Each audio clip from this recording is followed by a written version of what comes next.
Do some testing. Testing my mic to make sure I am loud enough. You're very loud. Oh, too loud. Yeah, actually I was wondering, I don't know what you're using for a mic. Is it your headset? No, I've got this is a Yeti. Okay. Um your gain, turning down your gain as much as you can without losing a bunch of volume would help that echoing from All the right. room thing. All right. Well, let Um me that's let why me I'm attempt. so much lower than you all the time, but it's a problem with Yetis. They pick up everything in the goddamn room.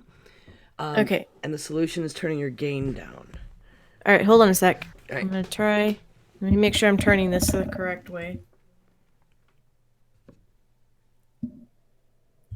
Okay. Is that any better?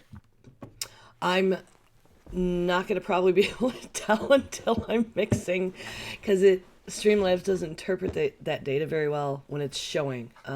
Ah. Give me a few little tests. All right. I have turned the gain down, so we're testing the new gain Okay. level on the microphone. All right. Because I can adjust the volume, but I can't adjust your gain. And what I've been running into is like when I was trying to equalize it last time, turning my volume up high enough to meet your volume was like making it so it sounded like I was in a windstorm.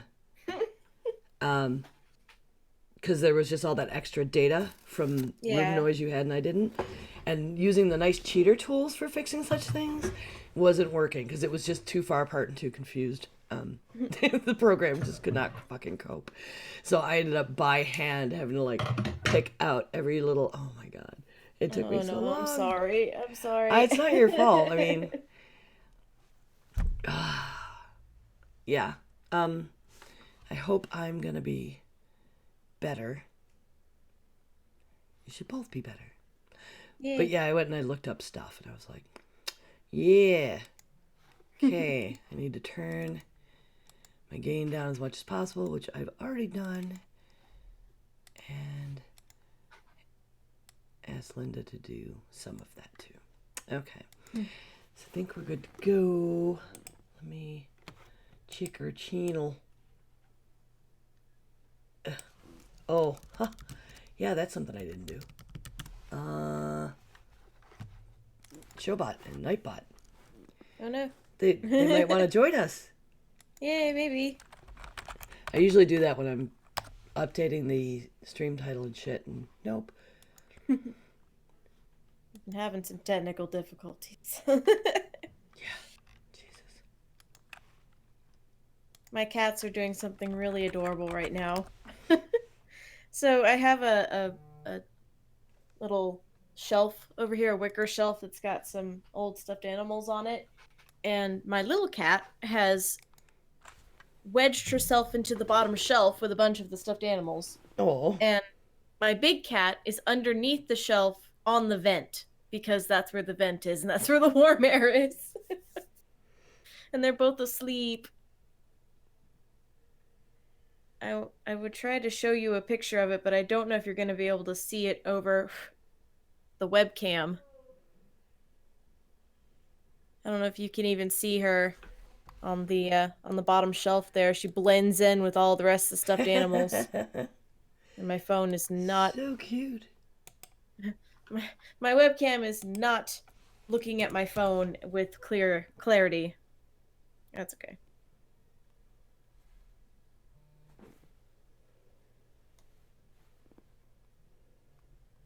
Anywho's bonk. That's on silent. Ugh.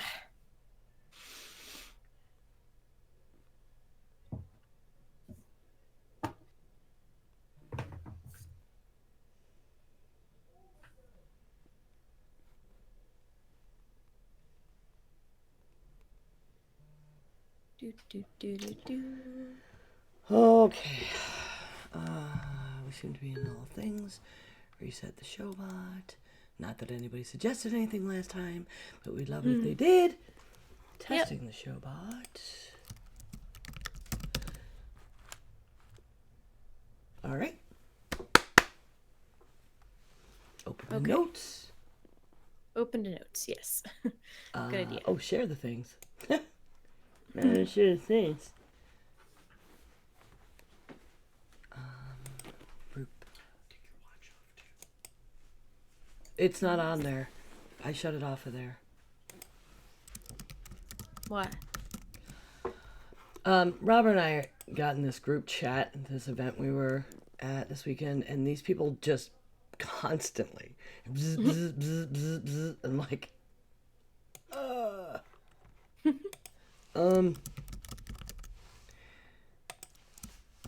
very distracting, even though it's silent.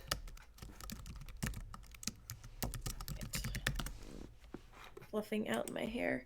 I've been trying this new volumizing shampoo. I don't know if it's doing anything. Obviously, you can't really tell a lot because my headphones are on. Yeah. But the back is sort of fluffier. I don't need such things. Yes, you were not born with very thin, fine hair. No. It would be a terrible idea. I have enough problem like breaking hair ties and stuff and brushes. Just the thing comes out if I try to brush all the way through. Ugh. Okay. Yeah.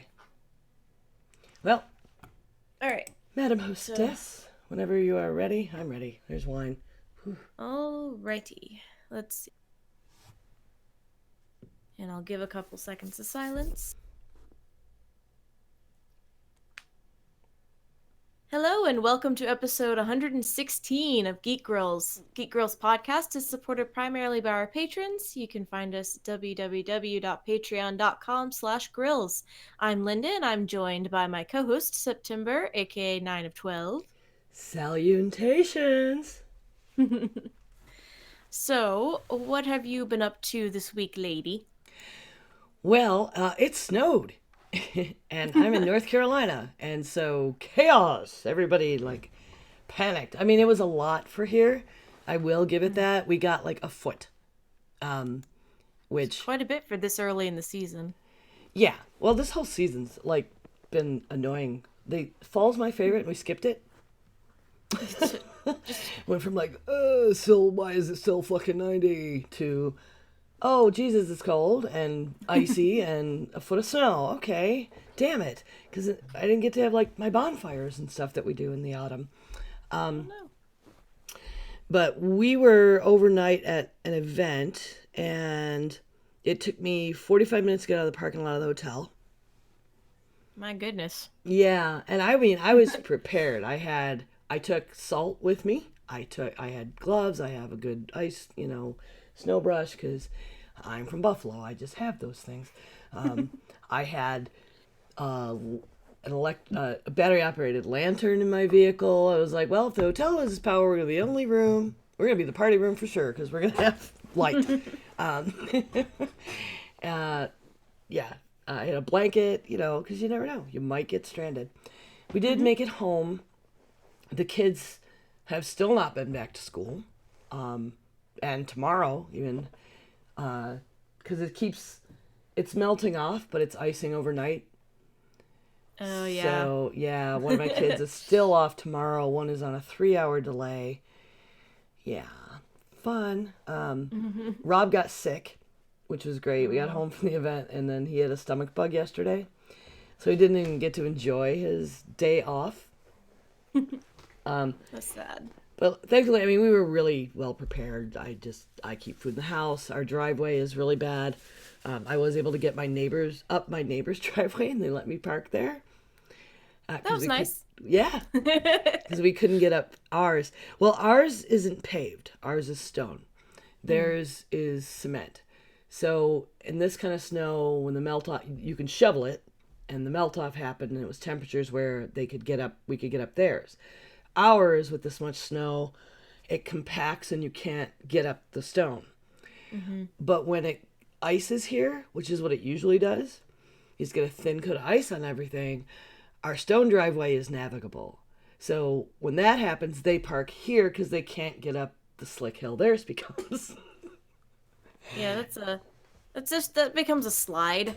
At that point, you Yeah, and I'm put it like on your pocket, scared to slide down pave it. because like if I tried to pull out, I would just go off the cliff on the other side of the road. Um, Yikes! but it's worked out well, and like sometimes we get up theirs, and sometimes we get up ours, and we're good neighbors. I did some baking. It was like, oh, we're snowed in. I'm gonna make some bread. I'm gonna make some ginger snaps. And then Rob was sick, so I made saltines because we didn't have any of those in the house. Oh yeah, I saw pictures. Yeah. I was very impressed. I was like, made your own saltine crackers? And you know what? That is like the easiest freaking thing in the world to make because it's literally it's flour, salt, butter, water. And that's it. You throw the food processor, you roll the dough thin, you bake it for like 10 minutes. All right, Yeah. They're really good. it's a thing I Uh, can do. so, emergency saltines. Uh, so, yeah, I did that and some of the sewing on my commissions, which has been a little more nightmarish than I wanted because of the materials. But I'm getting there. Yeah. So, Worst yeah. is like you're like make some out of double knit. No. Mm. Well, it's like these are like velvet and then silver, and then the other one was just color, so it's like satin and just trying to sew velvet and satin together for one, two very slippery uh, things, super hard. yeah. And then the So many next, pins. oh, and the pins don't even want to No, stay. they It'll just still like they're just like whoop. go askew at the slightest provocation. Um, and then I did okay. The next ones weren't as bad because it wasn't a satin lining. And then the third set is like the only color, the only green velvet I could find was stretch. So that's a stretch velvet with this silvery fabric. I ended up actually getting hem tape. And instead of, because I've been like sewing the outsides and the liners together before I even sew the pouches together, Mm-hmm. I ended up using hem tape to make it into a damn single piece of fabric because there was no sewing it together. Yeah, no, that's smart. That's smart. That is 100% smart. It was like, oh my god, I finally got it. And getting the little edges, like normally when I do pouches, you got to get the edges turned in this like tiny eighth inch, quarter inch hem to, so you don't have thready ends sticking out. I ended up going, Nope. synthetic. I have a lighter and just burning the edges of the fabric Mm-hmm. where there wasn't a factory edge. So, anyway, No. adventures in sewing. I have like 16 other Yes. projects I want to do, but I got to get the one I'm being paid for done first. Yeah, no, I had somebody asked me to hem a double knit like shirt for them once. It was held together by curse words and and a zigzag stitch. That was about it. Yeah, my husband wants me to add elastic to a pair of his exercise pants because they're a little too long. I'm like, can I just take them up a little instead? Because, Cuz yeah. yeah, elastic not that big a deal, but when in the existing hem, I, I take it apart, put it back together, just mean different thing. They're going to be shorter and have elastic. So, what have you been up to? Well, I have been working doing some writing and researching, like trying to work on the script of the first iteration of my music history podcast, which I eventually want to do. I'm gonna write a bunch of the scripts first and then like record a bunch at once so that I can kind of get like my beat down. So it may be a while before this comes to fruition. Um Also I need a good name. I Like was just going to ask if you had a name for it yet. right now the working title is the music bubble because it kind of felt like when I was learning music history it was all encased in a bubble where I didn't learn about anything else that was going on in history at the time. Which is what this podcast is going to be me being like, here, this was a composer who was writing at the same time that the Civil War was going on, and how that may have influenced them. But you want to burst So, that bubble. but I want to burst the bubble, so I'm not sure. I need It's the working title right now, like I said. Um, What is. There is a name for the notes that fall outside the staff. the accidentals. Yeah, I bet you could incorporate that. Accidental music Accidentals. history. I should do music terminology because I'm a giant nerd. Um, That's I'll, how we got here. that's true. Nerds. Nerds, especially with today's topic. Um, let's see. But I've been learning some very interesting things about like one of the first recorded composers. Um, she was very interesting. A, it was a she, and B, she was almost the empress of the Byzantine Empire. So there's that. Um, Cool. let's see.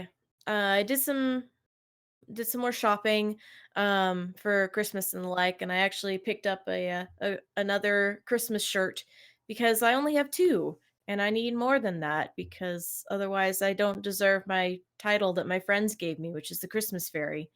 So I needed more Christmas shirts. Um, I got one too. I got a quick. I actually wore it last week's show, but didn't show anybody. I got a sweatshirt, and it's got Jack Skellington on it, and it says Yay! "Naughty is the new nice." I love it. Mine has penguins on it that are trying to be a Christmas tree. It's adorable. Oh, I love penguins. And then also on Saturday, which was the day that I went shopping, I went to a lovely tea party birthday bash for a friend. Literally, somebody like the night before was like, "We need to throw a party for her birthday. Everybody show up at 3 o'clock." And we were like, "Oh, okay, sure, sure." So there's a bunch of us that we went in and had fancy hats, and I dressed up and we had tea. It was great. We had they have a plushie update, sort of. So I actually made this in about an hour and a half. I made a super quick like Hufflepuff scarf. Um, the type of stitch is called a mile a minute, which as its name implies, is very fast. So literally, I was able to whip up this lovely Hufflepuff scarf in about an hour and a half. That Um, is gorgeous. I love that stitch. I love the way the center like has little. I don't know. yeah, it's all Zigzaggy. because it's just it's base. This is basically two rows. That it looks like it's way more than that, but I love it. If you're into crochet, go look up mile a minute crochet. It's delightful. Um, and then I ordered some merch from a YouTube channel that I watch constantly. It's called Overly Sarcastic Productions, and that merch arrived. Ah, things are falling. The first thing that I got a Christmas. She does this artwork, and it's adorable. So I got this um Christmas poster. It's supposed to be Hades and Persephone, so it's Christmas in the underworld. And I loved it. It's adorable. So I'm gonna hang that up. I don't know if it's gonna be up year round or if I'm just gonna have it with my Christmas decorations. And then the other thing I got, also her rendition of Hades and Persephone, because she draws them adorably, is a mouse pad that has it's called like um I think it was like Home by the Fire or something like that, but it's basically them with Cerberus at their feet, and it's Oh, it's really adorable. adorable. I love it. Uh, go check them out. Overly Sarcastic Productions. They are awesome. They do history and mythology, um, and they do fun like animations of what they're talking about. So it's sort of like extra credits, except she's got a different style. And I really enjoy them. So do recommend. Fantastic. Um, so that's what I've been up to. I also baked, by the way, but I have a bread maker, so I just toss things into the bread maker and push the go button. Oh, cheater. Yep, Hey, little nothing bit. against it. I made my herb cheese bread, but I used mostly Gouda instead of cheddar, and I had a little bit left of this bacon smoked salt that I replaced the regular salt with, and oh shit. I can't always get the bacon smoked, but I will use smoked salt and Gouda instead of the cheddar and salt regularly now because it was like definitely a notch up from the original recipe, which came from the Cool. kitchen witch's cookbook. I'm definitely gonna. I think I'm gonna try to do a Hawaiian bread or an offshoot of a Hawaiian bread the next time I use the bread maker. Um, Although I think Hmm. my yeast might be bad because I had the little packets, and then when I opened the bread maker, instead of it having a nice dome on top like it normally does, it was like it had like depressed.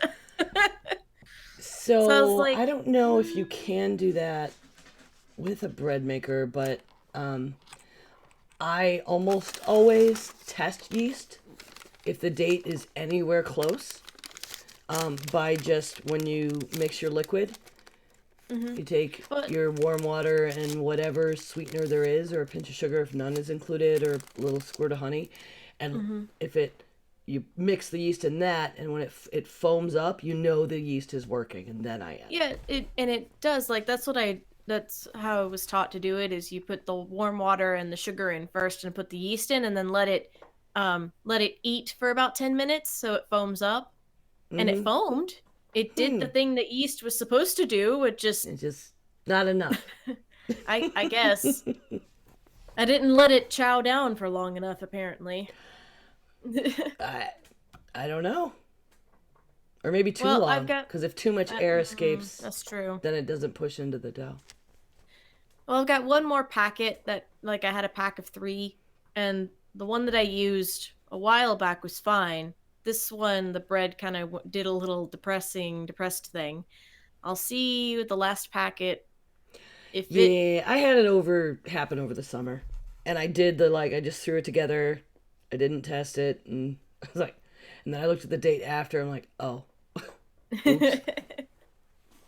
But if I start doing bread on the regular, I'm gonna do what my friend told me to do, which is go to a brewery and get yeast from them if they'll sell it to me. Because you can make really delicious bread out of brewery yeast. I being that I take bread to the guys at the brewery regularly, I might ask them that. It'd be interesting because, oh, actually, I should ask them that now.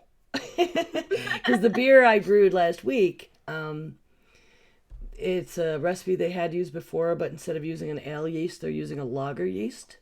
Hmm. And I'm curious about the differences to begin with. So it'd be really neat to get, because they'll still have the other recipe on tap, I think, if they don't run out when mine comes up. And if I could use the ale yeast and the lager yeast and see if it makes a difference in the breads and have them to taste with the beers. Mm-hmm. God, I should just have an event.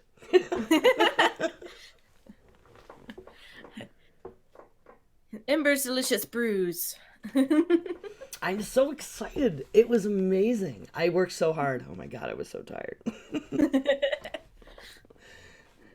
I All spent right. like literally like 12 hours at the brewery.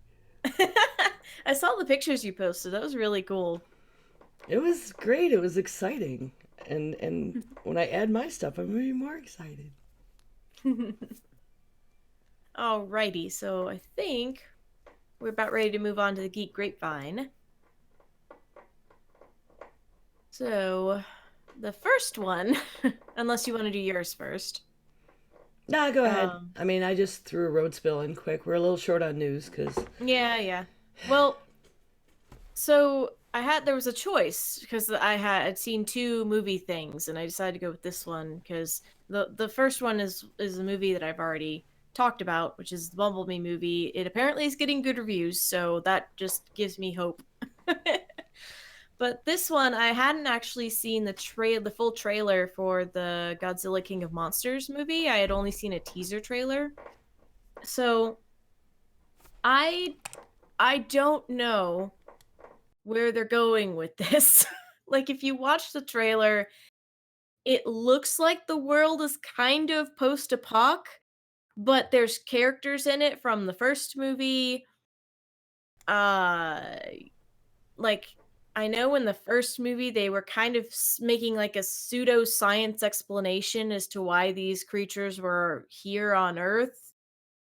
I don't know if I can't tell. I just don't know. I just I'm I don't like, know. I haven't seen it. I haven't even seen the Avengers trailer. what? I'm a bad It's nerd like, this week.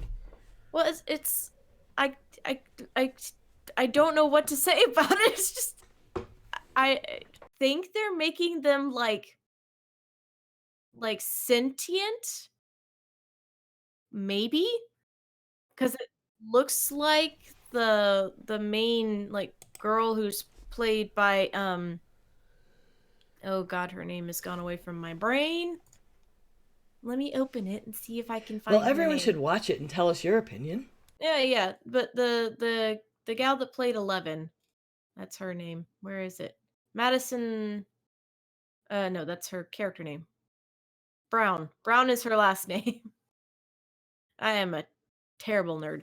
Um, looks like she's got some sort of like connection with Godzilla, but that might just be the way they've cut the trailer. I don't know. I'm interested. I want to go see it. I actually really, really liked their newest rendition of Godzilla, the 2014 movie.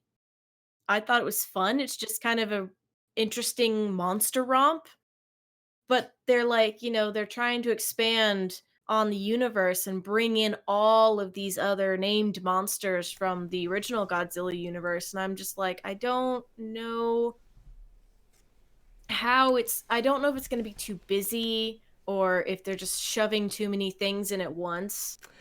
Well, I don't know. I mean, the more kaiju, the better. I mean, if they're going for another monster romp, they have plenty of kaiju. Yes, but take it away from Godzilla. I think you could only do so much. Yeah, I just don't know because like in some of the trailer it looks like they're falling from space, but in some of the trailer it looks like they're like frozen in like the tundra. I don't know. I It don't know where turns they're into coming like a from. transformer like origin. I don't know. If I don't see Michael Bay's name on any of this, which is probably a good thing because I would be very pissed. I just eh. I mean, it looks really cool. It looks really cool. I'll probably go see it just because I liked the first one and they've got a lot of good actors in it and it looks good. So Sure.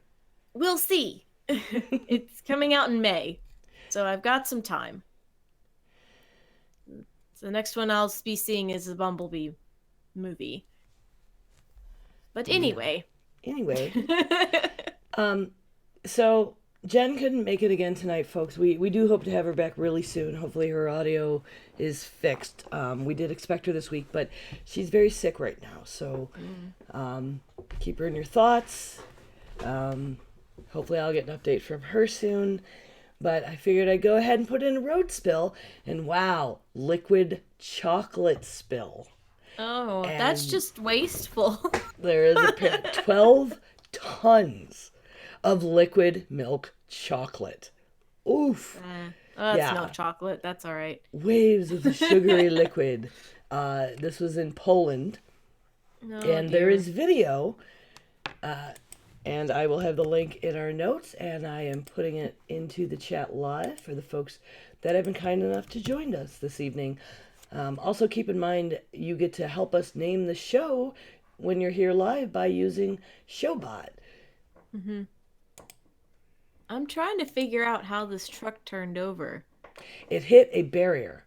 Yeah, but it's in the middle between the two. It's not the barrier on the far side. It's the middle. It's the middle barrier. Did they just like, oh, gotta turn around? And Who knows? And I wonder how fast they were going. Like, if it was liquid chocolate, 12 tons is a lot.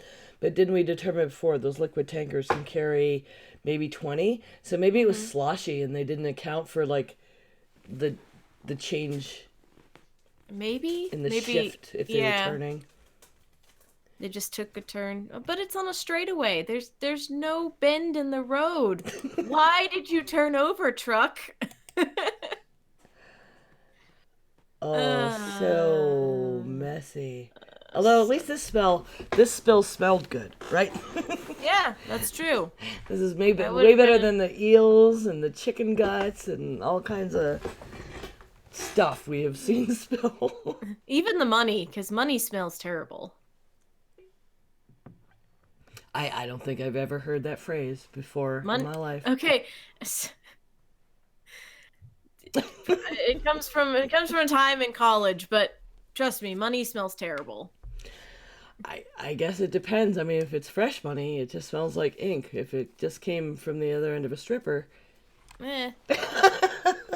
It comes from when I was working in a grocery store as a cashier, and then we had to count out at the end of the night, and then I was just like I literally would just like sanitize my hands whenever I was done because I was like, oh god, it smell awful. yeah, I get that. Like stuff that's been handled and yeah.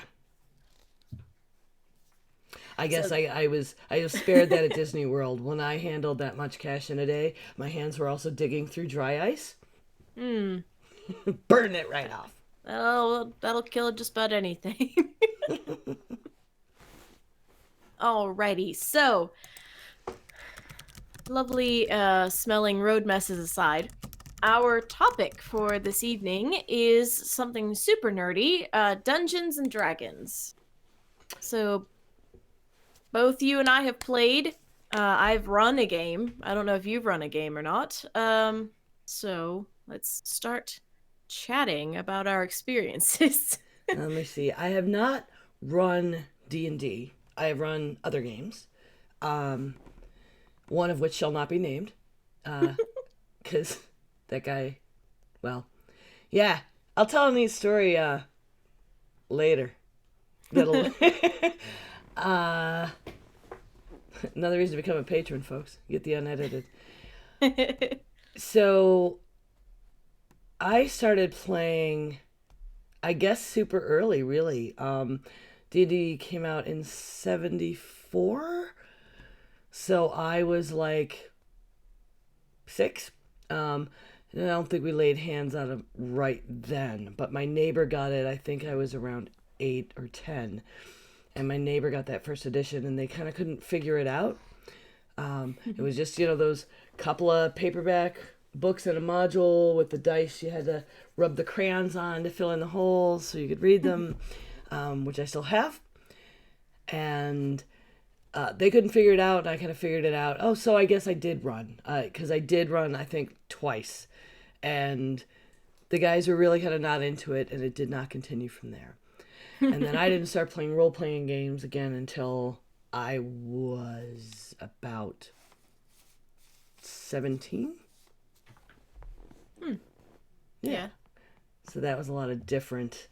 My introduction, then it was a huge gap. And then I played a lot of different role-playing games again, and I didn't play D&D on the regular until, geez, though, it was probably, I don't know, 5 or 6 years ago, where we started playing online with folks. Hmm. What Let's about you? How'd you see. start? Well, as I've said on earlier episodes, I did a lot of the introductories to games a little bit backwards than what most people do. I started with a boffer LARP, and then I went to a parlor LARP, and then I went to tabletop. So, I was actually um college after college, when I actually like picked up D&D proper. I knew what it was, of course, because you can't be a role player and not have heard at least about some D&D.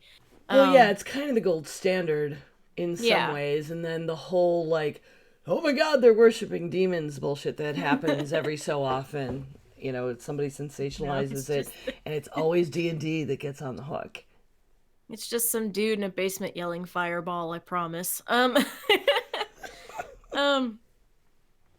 But yeah, I actually the first like D&D game that I like played was a 5e game. So I didn't have like the I guess the background of like the 3 versus the 3.5 versus the 4th edition, cuz I just went right into 5e, and of course they've streamlined it from previous editions, so I found it very easy to play and I found it very easy to make characters.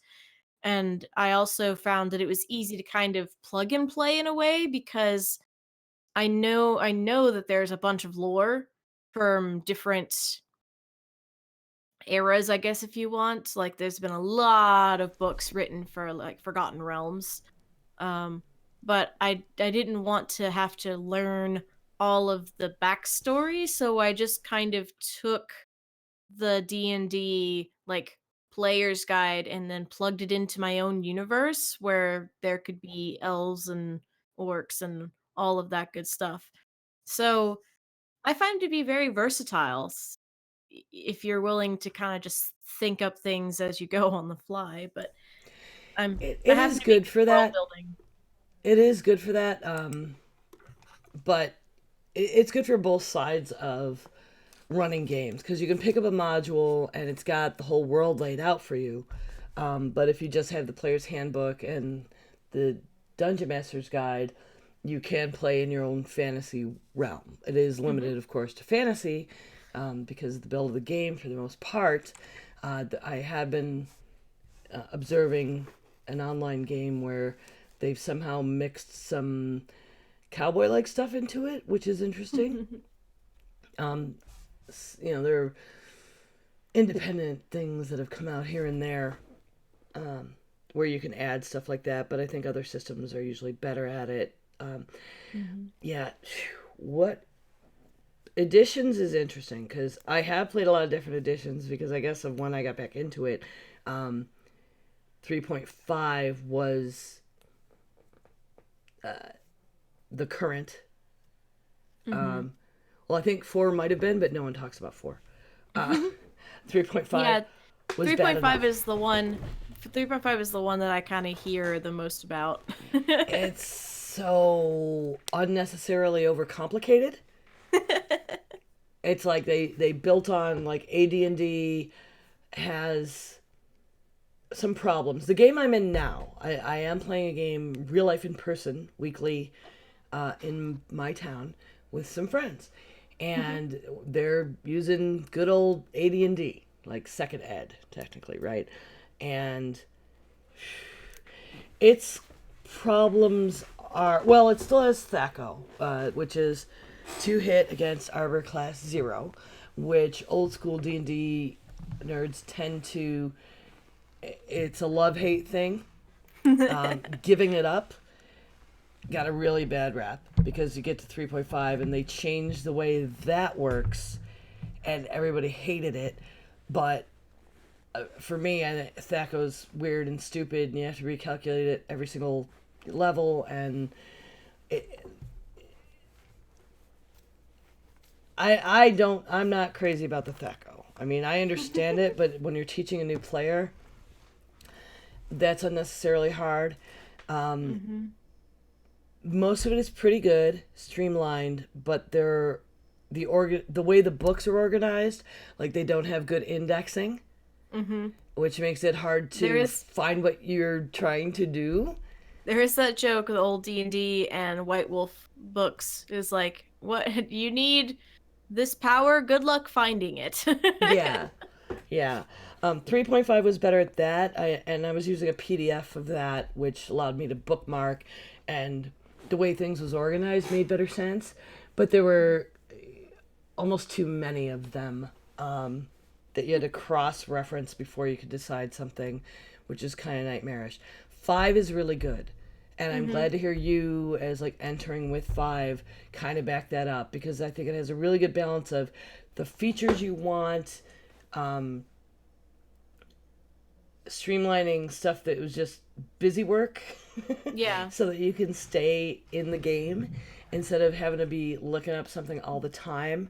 Um, There's just The enough fluff skills, that it's interesting, but it's not so overwrought with the fluffy writing that you can't find what you're looking for in power, terms of powers, which I yeah, really appreciate. yeah. And they have good things like, you know, being able to try and make a roll for persuasion Mhm. that added like role playing into the actual rules in gaming, that stuff like the old ones like AD&D just didn't have that. Mhm. And so you were always rolling against some kind of base stat that didn't really make sense for what you were trying to do. So if you weren't with a DM that's heavy on the role play and is just willing to have that conversation while you try to persuade them, um, and that's a whole nother set of hold on. Bless you. Thank you. People at the table thinking you're favoring somebody when you're making a decision based on they role played really well. Like, not everyone is good at that part. Mhm. And keeping track of if you're running the game, everyone's character and their skills, and it's like they're doing something way out of their alignment. Like, how do you let them argue? Like, I think it was good to build in things you could just roll that Yeah. instead of trying to call out, listen, your character wouldn't do that. Like, you can't tell someone that. They're developing their character. Yeah.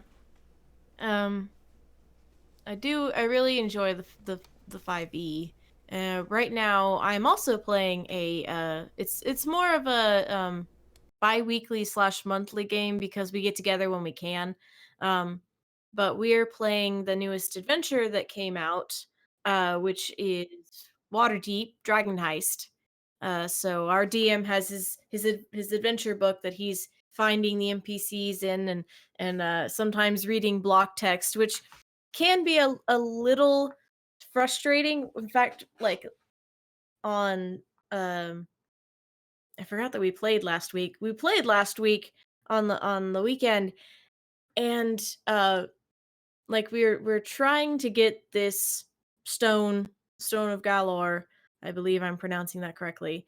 Which is like the key to getting like this huge fortune of gold, and we're literally chasing first a person and then a no, what was it? Hold on. We had to go we had to go investigate a crypt, and then we found somebody that was dying in the crypt who had been betrayed, and we had to take them with us so they would tell us where their people that had betrayed them, and then the people that had betrayed them were summoning devils, not demons, devils, because they're different. Summoning devils. They had the stone with them. Devils took the stone, flew out the window. We had to go across the rooftops after the devils to get the thing. We downed the devil. There was a bigger devil down there that grabbed the stone. We had to chase him, who he got into a cart, and and then we stopped the cart, but then a raven came out of nowhere and grabbed the stone and was like flying over the city, which caused another rooftop chase in which our party got split. And then the Never raven got split the party. I know. That's what I was yelling the whole time. Then the raven got shot by something, and then it fell into like the sewer. And like by the point that they got to the sewer, it was like, you know what? We shouldn't go into the sewer without the rest of the party because we're just gonna die. And by this point, it's like the city watch had been called, and I was like, goddamn block text. Oh my It's all goodness. written in there. It's all written in the book that you're just fumbling the stone trying to get it, and it's just like going Oh, so further and stuff like further happening without away. you getting to take any action? Well, it turned out that we managed to get it in the end because it had been gotten by some orphan kids, and we happened to run into them, and we basically gave them 2 platinum because we had been paid for something. So we were like, please give us the rock. We'll give you these. Don't show that to anybody or you're going to get shanked. Go to our friend at this bar. He'll give you smaller denominations, but please give us the rock. And it's Oh just like, wow. uh I think But we actually have a Waterdeep module here somewhere that belonged to Rob, but I've never dug into it. it's very well written. Like the new one that I'm doing is very well written. It is very interesting. There's a lot of like mystery and intrigue going on.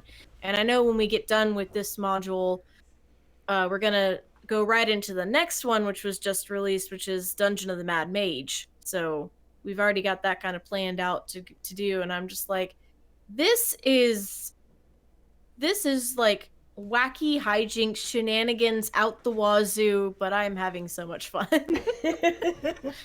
I'm playing a dragonborn bard, if that doesn't give you an indication.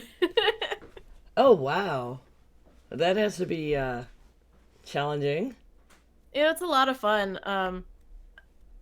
So she's an outlander, so she's come into the city and she doesn't really like know how to live in a city.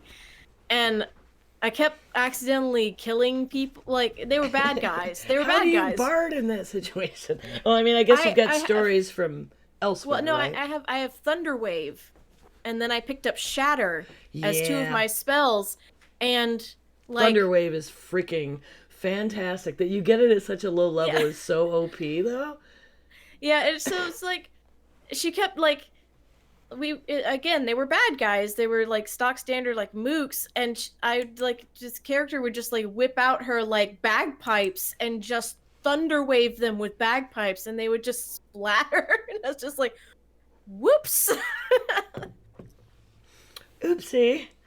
Yeah, Oopsie. the world we're playing the AD&D in is my friend Bruce is running it, and he's completely made the world, like has a poster board map of his world, and so that's really neat. And I'm playing my first ever like non-caster, playing a fighter, and like old school D&D. So there aren't even like all different kinds of fighters, just a fighter. And I didn't account for like, wow, at level it's like, yeah, I get more HP, more HP, More and more HP. attacks. That's all you get until you get high enough to start gaining followers. Just kind of all you get.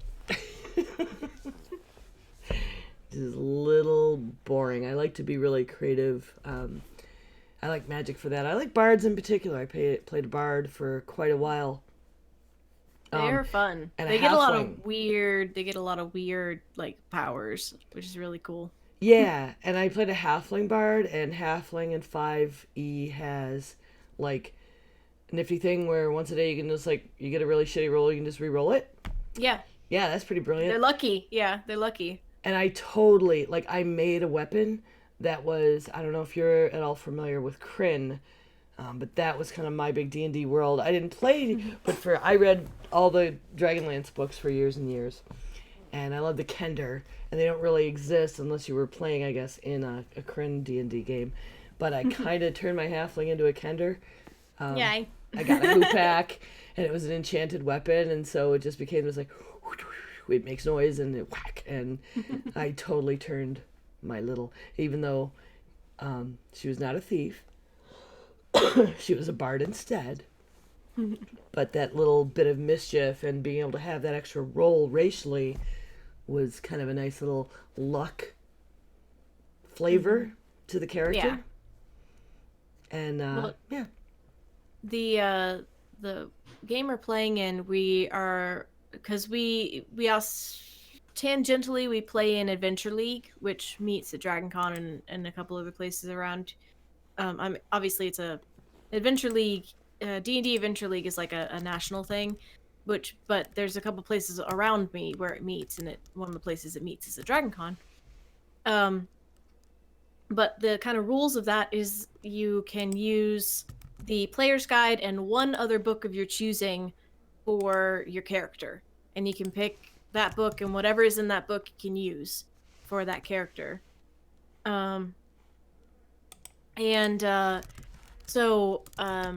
I picked I believe it's the Xanathar's guide. I think that's what it's called. I have not bought that. I've looked through it. Oh, my husband has a very pretty like satin finish version of it. It's very cool. But one of the things that's in there is a feat for Dragonborn, which is the Dragonhide feat. So basically, my character now has armor whenever she's not wearing armor because she's got scales and she has claws. So I thought that was really interesting and really cool. I haven't gotten the hang of feats yet. We stopped Oh, I playing. love feats.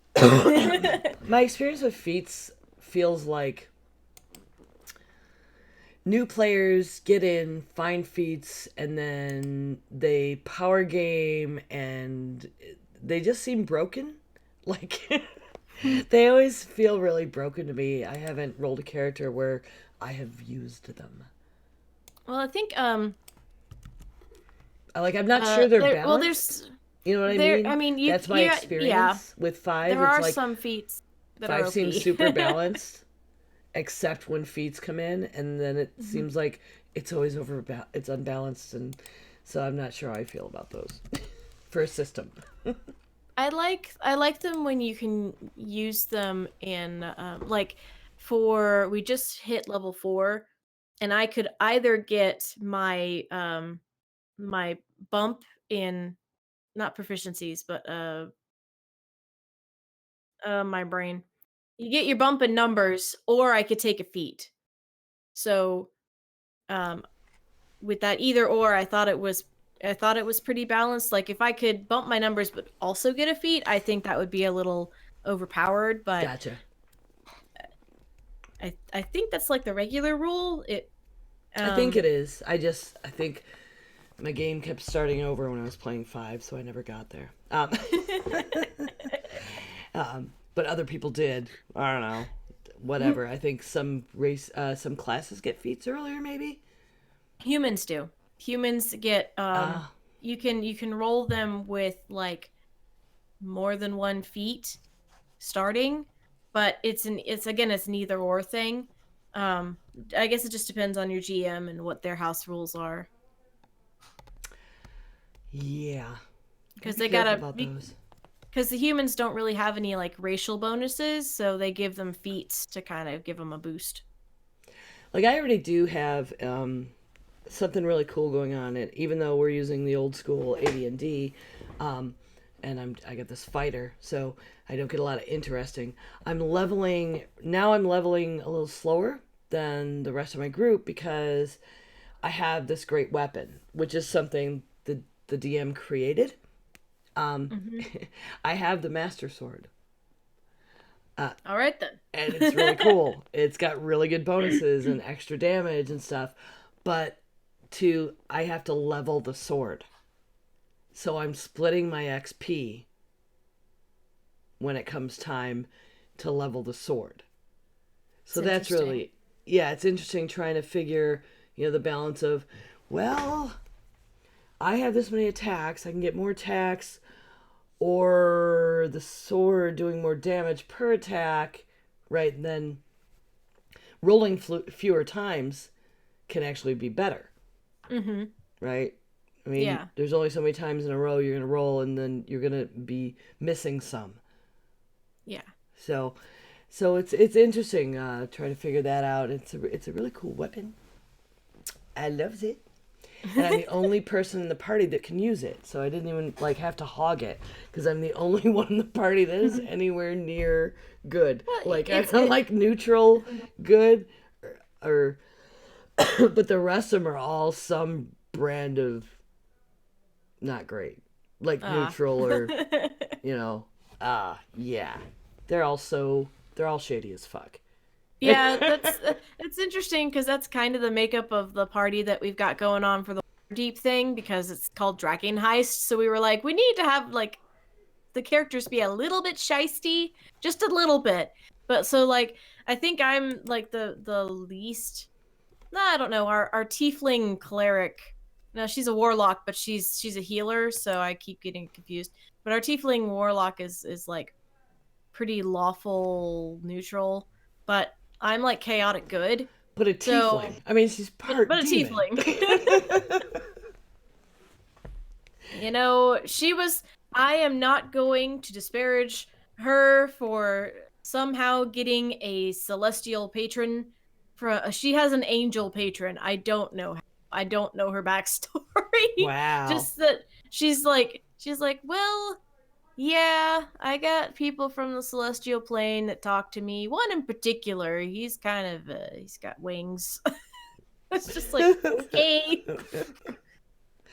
I'm just gonna be over here strumming my lute. You have fun with that.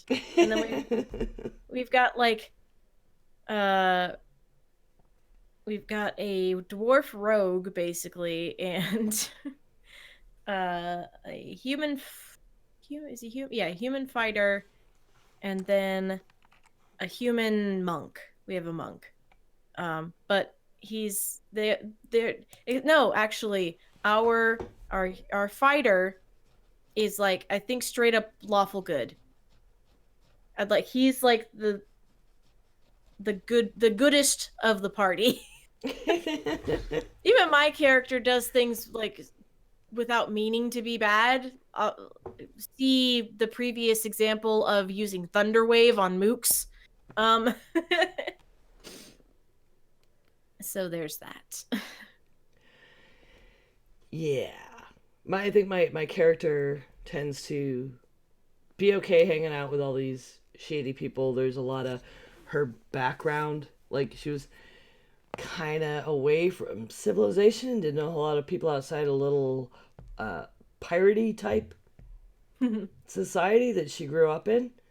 So, like, her morality is a little different. So it's that Yeah. neutral overall, like, but if it's for the greater good, because she still has this idea of community.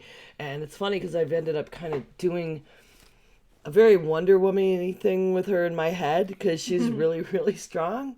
Um, Human female, but I've gotten to pick up some cool stuff along the way, like a really shiny, neat breastplate and Mm-hmm. the Master Sword, and I got a magic rope from a noob that showed up for the game and never came back. Oh, And well, magic rope's good. Always could use rope. oh, and magic rope is like such a great, great item.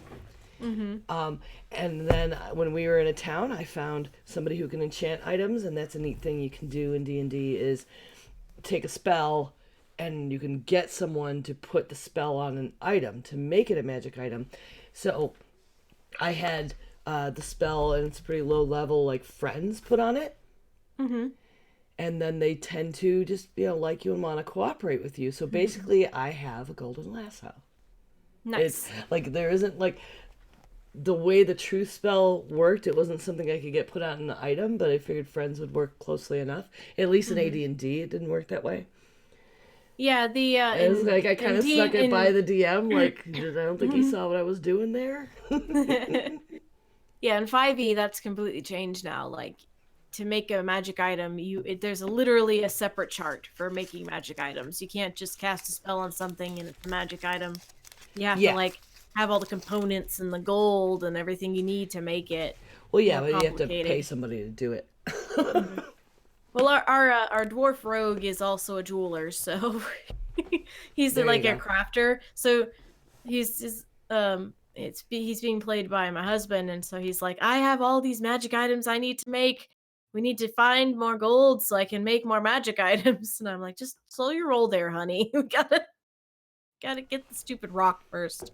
I tell And you, now that we now we've got the rock, we have other problems. we've ended up with a lot of gold. Our Mhm. characters are really rich. We're kind of obnoxiously rich because we did a weird thing where we started a business in the game. Oh yeah, you told me about Yep. And we have a brewery in the game. And some of the people playing the game actually have a brewery now. And there will be a friendly fire, which is what we named the brewery because we just kept rolling critical fails and hitting each other a lot. that. So we named the brewery in the game Friendly Fire. So we've been devising and talking about making a brew at the real life brewery called Friendly Fire. Jonathan and I were talking about it when I was making my brew last week, and think what we want to go with because it has to be red, right? Mm-hmm. Is doing a red rye peppercorn ale. That's spicy. Little spicy. Yeah, our joke is that in in Dragon Heist, at a certain point, the characters get a rundown like little manor house that they get to live in. So we were like, well, it used to be a tap house, so we could make it into like a tap house again, but we might just make it into like a jeweler's shop for our dwarf. And we in one of our adventures we stole a vase and a horse from don't ask. We stole a vase and a horse from this That sounds like family, a not safe for work story right there. Just and saying. and so we were like, well, whatever we decide to make, it's going to be called the vase and the horse because we Okay. managed to. That was the only things we stole from these people was a vase and a horse. Some So burly brute tried to elbow their way into our tavern and wasn't wearing a shirt a few sessions ago. And we ended up adding merch to our stuff. Now we have merch for the brewery where you can buy shirts, and like we actually priced out using the DM's guide, like what it would cost to, what the shirt cost is and what embroidery is, and so we have shirts with logos, and then we were trying to figure out what we could make off of them, and it's part of our income stream now. You must drive your DM insane. Yes, we kind of do. But he does love it. I know that. Like, he's so like, I've never had anybody do this before. That's really cool. And then he can come up with more shit to torture us and try to take everything away. Like, I know he tried to take the brewery away when Grill's recording for a while was opposite game, and I had to drop out of game. And while I was gone, I know there was a lot of kobolds trying to take over the brewery and having to be exterminated, and I think he tried to take it away. Didn't fly. But yeah, obviously I love this game, and it stands the test of time through edition after edition, except the ones we don't talk about. And if you're going to start now, don't start at 3.5, please. Do 5e. 5e is very easy to use. It is. And the thing about 4, I'm not gonna say don't use 4, because the thing with 4, there's a love-hate for that too, and what I think they were trying to do, my theory, is to bring in a new audience. There was a surge in popularity in tabletop games in general in those couple of years. You started seeing, like, and I saw it because I have kids of an age trying to start D&D clubs at school, which schools in the past wouldn't stand for because demons! Demons! But we have it. And we played with the kids a couple of times. It didn't really stick, but it almost forces use of miniatures, maps, a lot of table space, more than most people have.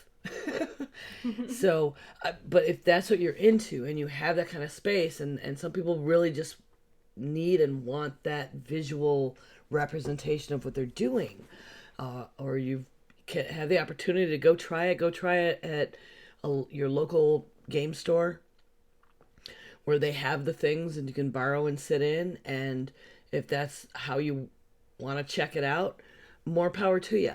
It's not my thing. I'm more role-playing focused. I'm happy with pen and paper and dice. I'm happy playing online. I will put in our notes, and I did put in the chat, links to Roll20.net and Fantasy Grounds, which are both online systems. I have talked with people online who, in various social media, who, oh, I miss D&D, and I haven't been playing so long, and, and everyone's far away because, I'm a grown-up now, children, I can't leave my house for a few years. And it's kind of how my husband and I were able to get back into it. We found people we were playing World of Warcraft with, and they wanted to play, or people streaming, and they wanted to play. And tools like Roll20, which is free, Fantasy Grounds, you can also play free, but they do have paid versions, and they let you be able to throw a map up there. You can get in Discord or whatever your favored chat is and play online with people and have those dice rolls showing, so there's accountability. Fantasy Grounds, they have modules you can buy So and of real games and not just D&D. There are other games you can get modules for. So even if you've never run, you can figure that out. And yeah, pretty great. Yep. So if any of y'all have played D&D or have questions about it, or if you are wanting to call us nerds, you can chime in by emailing us at geekgirls@gmail.com, or you can give us a ring at 508-474-5577. You can also tweet us at geekgirls on Twitter. So, Ember, what are you most anticipating right now? I'm really looking forward to checking on my brew. The brewery should be opening tomorrow, and I think it's had the yeast pitched in it long enough that I should be able to go back and we'll taste and see how it's progressing. So I'm really keen on that. I have a new book. Here's a book. I got The Art of Neil Gaiman. So Ooh. Rob and I were going to our little event, and we had time to kill before checking at the hotel. And we went to Barnes and Noble. It's like, let's go to Barnes and Noble and visit our friends, the books, because that's what we do. And this gorgeous hardcover book was in the markdown section. I got it for like $9.99, and it's by Hilly Campbell, and it is a big old picture laden history of his career up until now. I had to have it. All my Christmas money had been set aside, like that I've been given by relatives for getting my tattoo finished, but no, I have to have this book. It's And, $10. Yeah, I have to have this book. And my husband was like, so now we're going to go to this big party at a hotel and you're going to sit in the room and read the book? I was like, maybe. It's just like, I'll just tell people that you're in there reading the book, because you have a secret boyfriend in that Neil Gaiman doesn't know. Secret boyfriend. But I didn't. Like, I played. I had a lot of fun at the party, but I'm gonna be burying my face in this book as soon as after I finish my sewing, Barney. I promise I'll finish the sewing. sewing party, then book. Yes. Well, I have got a wind ensemble concert coming up this Thursday, holiday themed, of course. We're gonna be playing like some kind of the regular stuff, but also like Nightmare Before Christmas and like the whole suite Nice. of How the Grinch Stole Christmas. So there's some fun ones in there, not just the sleigh ride, which I can play in my sleep. Either part, I could play first or second, pretty much without looking at the music. It's just a thing that us band kids learn from an early age is that you always have to play sleigh ride. Yeah. I understand. And then Saturday, I am having a day with my mom. We're gonna bake cookies to give as presents and just to have in the house for the Christmas season. And then Sunday is another glitter dice recording. So we're gonna get our recording done for January because December one's already come out, obviously, because we're in December. Yes. So we'll be talking about stuff like that. Stuff like that. We'll be talking about games and stuff. Oh, my brain. Um, and then hopefully next week the Jen will be rejoining us. That would be nice because I miss her. Me do too. I'm like, oh my gosh, one thing after another. I'm so worried. It looked like she had a nice birthday. She Yeah, did her she free grand slam at Denny's. She responded to my birthday post, so I know that she was alive. Yes, right? Yeah. So remember, folks, you can always come watch us record live at twitch.tv/geekgrills on Monday evenings. Our next one will be on Tuesday next at 8 or 8:30, depending on if Jen's here or not, I think. Yeah. But we are moved to Tuesdays now. The game folks moved my game to Mondays, so yay. Hopefully we all be in the same place, same time again. Thank you to our patrons. In addition to subs and bits that we get on Twitch, we are supported by our amazing patrons, the greatest grill friends on the internet. You become a patron today at www.patreon.com/grills. And you can leave us a review. Doing so is free. You can do it on any of your podcast catchers. They help our rankings on iTunes, which helps people find us, which is great. You can also join our Facebook page and follow us on Twitter if you'd like to help spread the word there. So, where can we do it? Talk to us. Oh, and thank you. Hi, Chris, Bat Pod Guy. We got a lot of really great feedback last week on Twitter. So, yay. Where can we find you on the interwebs?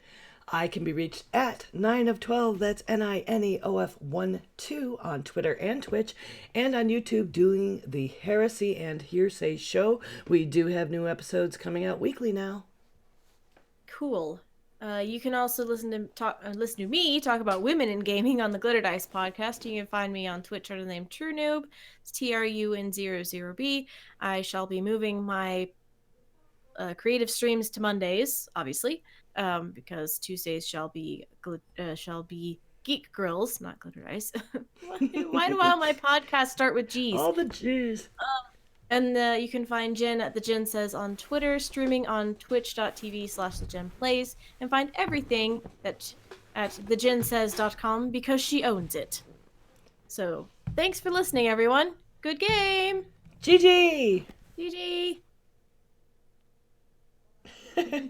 Diamond Club hopes you have enjoyed this program. Yeah, you gotta do the Diamond Club thing. It'll go in the show. Yep. I really gotta get that RSS shit figured out. Oh my god. For Heresy and Hearsay, I just haven't. Yep. So, the other show, I'm gonna be a game developer. Oh my. So we did that V&V stuff. Mm-hmm. And then Bob from Gal Walks Into a Comic Shop wrote to the V&V guys, and they listened to the episode, and the creator got all bent out of shape and mad. Oh no. And he wrote this, Bob wrote him this lovely email about this, how we have loved this game. I mean, Bob and I played this game fucking 30 years ago, right? And we still love this game and tell people about it. And stuff that hit the cutting room floor in the episode, I think, was more good stuff, and there some bad stuff still stayed in about oh my god, you need a slide, you need a scientific calculator to figure some of this shit out, whatever. So, and Bob wrote him, it's we'd like to use and be, official, and, we appreciate your work, and it'd be great if you could come on the show sometime before we do this. And the guy's like, why would we listened? If you feel that way about our work, why would we want to be involved with you? He got bent. This short, trite, mean. He was pissed. Oh no. Whoa. Okay. And Bob's like, okay, sorry? It's I thought maybe our enthusiasm for and love for your game would have overcome having some criticism. And honestly, we would have had the same criticism of any game from that period of time. There are gonna be flaws. We're not a fan podcast where they review stuff, and yep. We had some criticisms and, whatever. And then the guy responded again. And he was like, well, if you're willing to post some more point of view about how it would stand up, how it stands up to other games and other things, and that might suffice to make amends, and we might consider coming on. And Bob's like, I mean, yeah, maybe we're a little harsh, I'm willing to do that, but I'm not going to apologize. And I'm yeah, no, because he was, wow. It was just a real slap in the face from something that, we were huge fans of for a long time, and talking about buying the newer edition to see what changes were made and talk about them and use them in a new podcast we're launching. Here, would you like free publicity with no effort? And instead of going, no, because you only gave me 4 out of 5 stars, right? Is what it felt like. So yeah, we had all that drama, and then it was like it looked like it was gonna maybe be okay, and then stopped hearing from him. So it looks like Bob's gonna be developing his own system and taking input from the rest of us, and we'll make our own system, and that game will be the game that shall not be named, and maybe talk about how not hard it is to make a game that's easy to use, I and mean, if you want to, make if you it want good, completely fucking open source. if you want inspiration, you could always look at the Fate system. It's a very simple gaming system. I did bring that up in conversation when we first started looking at other systems. When we got the first nasty email, I brought up Fate. Because we talk about, oh, we use other systems. Like, well, we use Fate. You could use some other generic system. We could use the most direct competitor that game has. Seemed like a really good idea. Oh, speaking of the Fate system, a friend of mine in like January, February is going to be Redwall game, like using the Fate system, and I'm so excited. I love Redwall. That is one of my yeah. See, it's funny. My exposure to Redwall started with the cartoon. Redwall started with the book first. And I know that, but I didn't read it because of when it came out. You started with the cartoon. I didn't. You cut out for a second. Sorry. Yeah. No, my first exposure was the cartoon because Connor was of an age that was good, and then I bought the books, and we started reading those. No, they're so good. That is like my middle school, like the thing that I remember the most fondly, and into high school obviously because he was a prolific writer.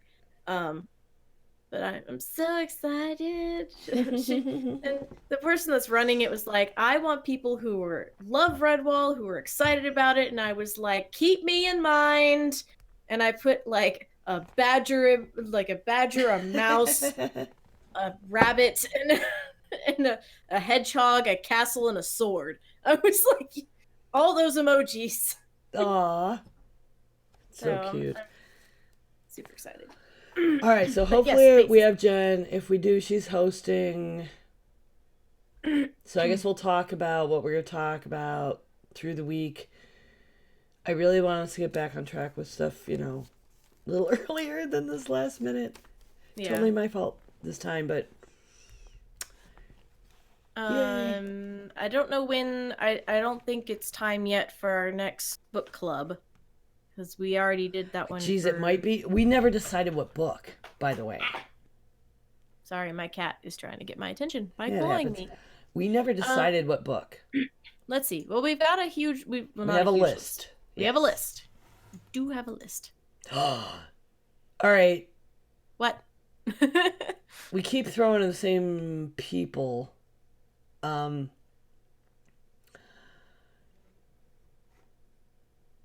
Oh, Night Attack's on. I guess we have to go to Night Attack. I'm not throwing to anybody with two people.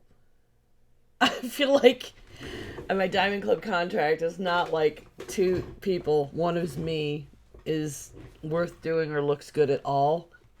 Yeah. So I'm going to give it to a friend of mine instead. Okay. And he's playing D&D, which makes more sense anyway. I will raid Trebizzle. He and I have actually played D&D online together when he still lived in England, and now he lives in the U.S. He actually invited, I think this is the game he invited me to that he's running now. He was a newcomer to D&D. Now he GMs. He invited us to this, but it ran into my D&D, and now it's running into our recording instead. Figures. All right, so I'll raid him, and then we'll continue our discussion offline.